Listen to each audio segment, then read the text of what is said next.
There's one thing I keep saying, that if Andre had played that Uruguay game, we would have gone to the semi-final of the World Cup.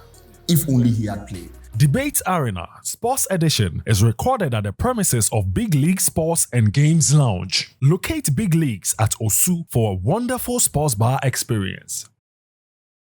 Debate Arena Sports Edition is brought to you by Game Park Limited. Head on to their website, gameparklimited.com, and play to win big. Game Park, more moolah, more power.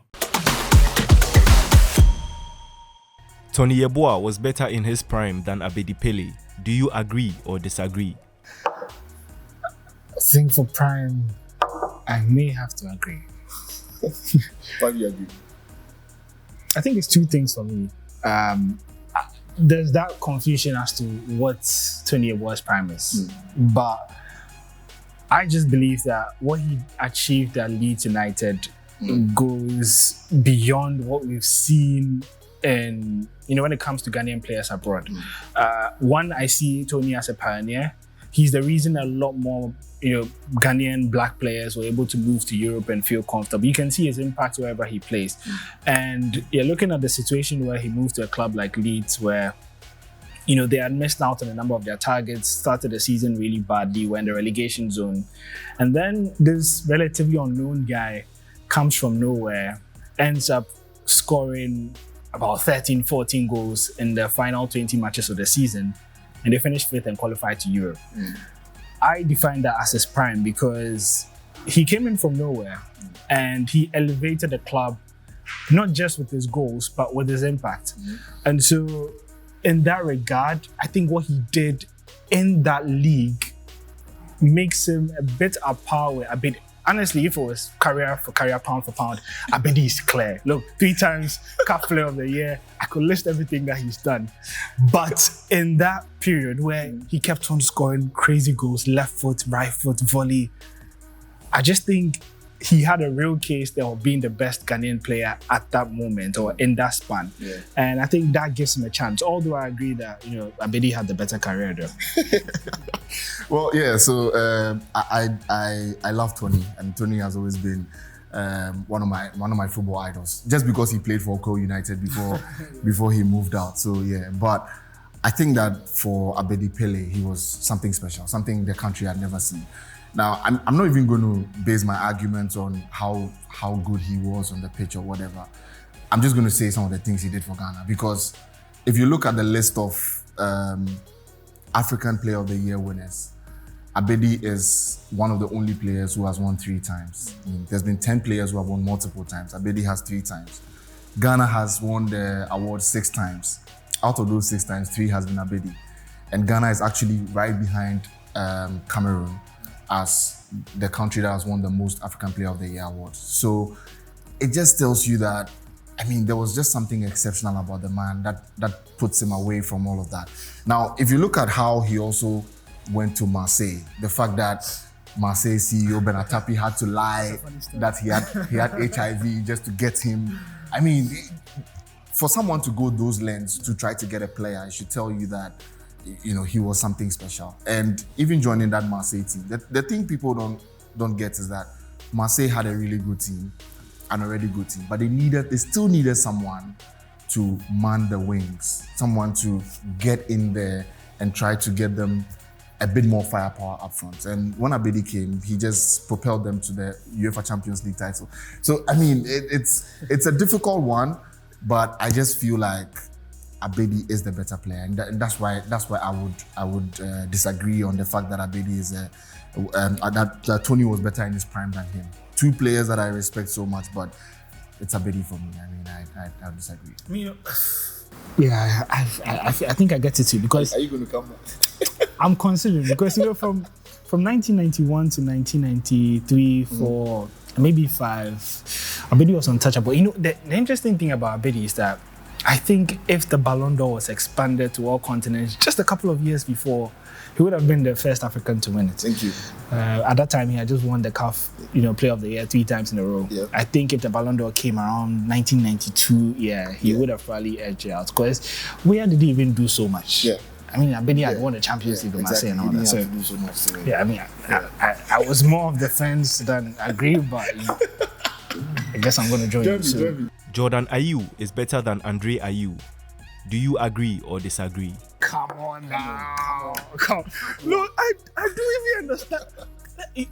I think all of this started with that whole quote about Abedi saying that Jordan is the most. What is talent? Yeah.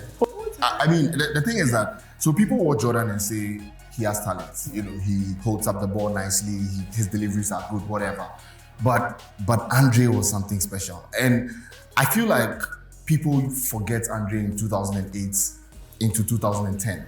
And there's one thing I keep saying, that if Andre had played that Uruguay game, we would have gone to the semi-final of the World Cup, if only he had played. And that was just because he just had an X factor about him. He was that guy. Jan was scoring the goals, but he was the man behind conducting everything. And I don't see how you talk about talent and try to undermine a player like Andre. I mean, Jordan is your brother, but come on, it's not. I just feel it's one of those father moments where you clearly know who's better, but you're just saying it to the inferior one to pump him up because you know the one who's better won't take offense, and that will boost the morale of the inferior one. So I think it's one of those cases. Look, there's nothing in football that Jordan does better than Andre. Nothing.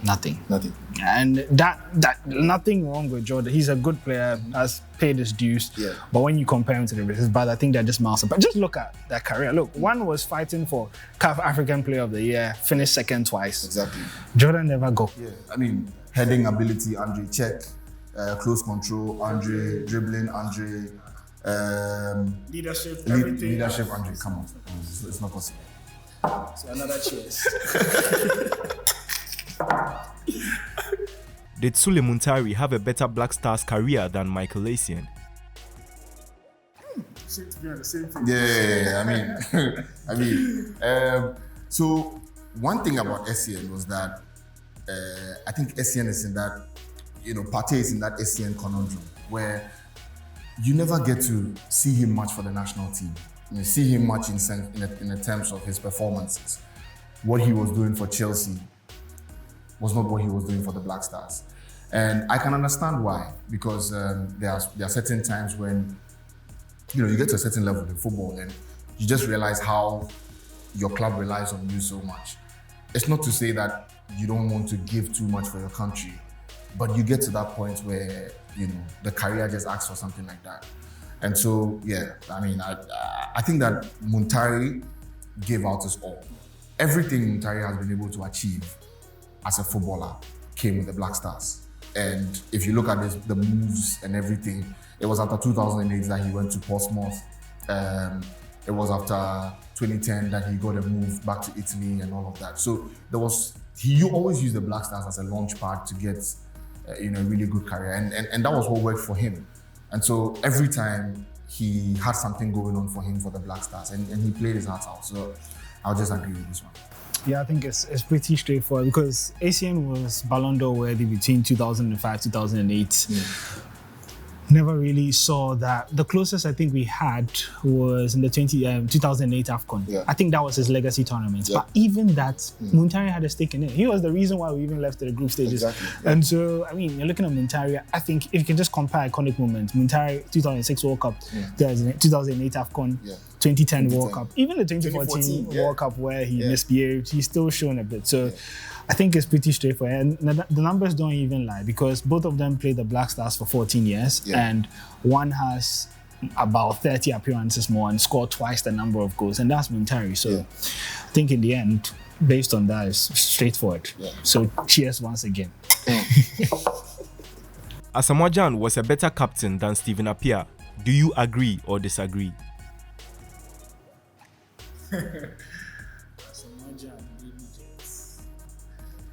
I disagree. I'm in the middle. I disagree.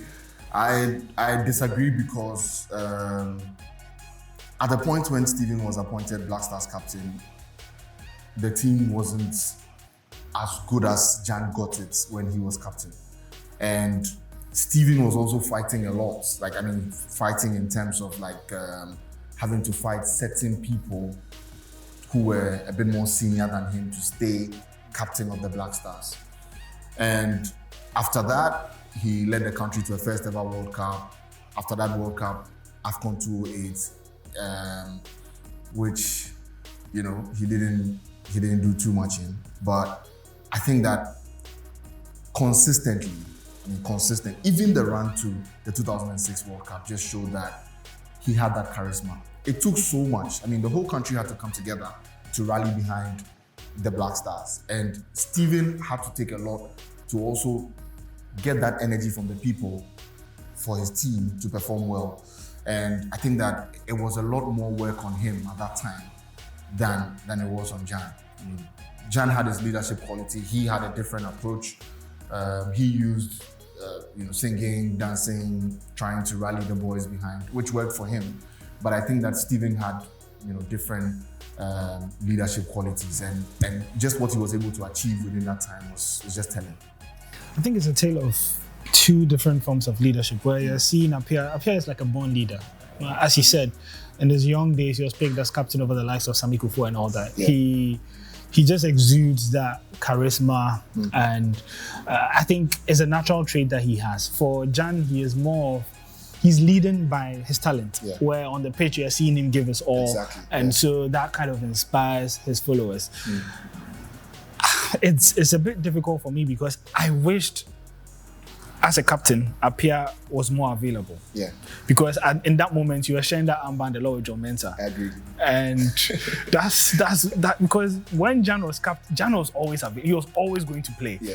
But Gyan also has his bad side where, the whole controversies with the armband, the customization, and then his off the field issues when he became captain. A lot of that shouldn't happen. Yeah, as a captain. A lot of that shouldn't happen. So that's why I'm in the middle, because I thought Appiah didn't get too many games with the armband. But Appiah had a bigger legacy. Because the thing is, just the run to the 2006 World Cup is enough to give Appiah some level of status when it comes to ranking captains in this country.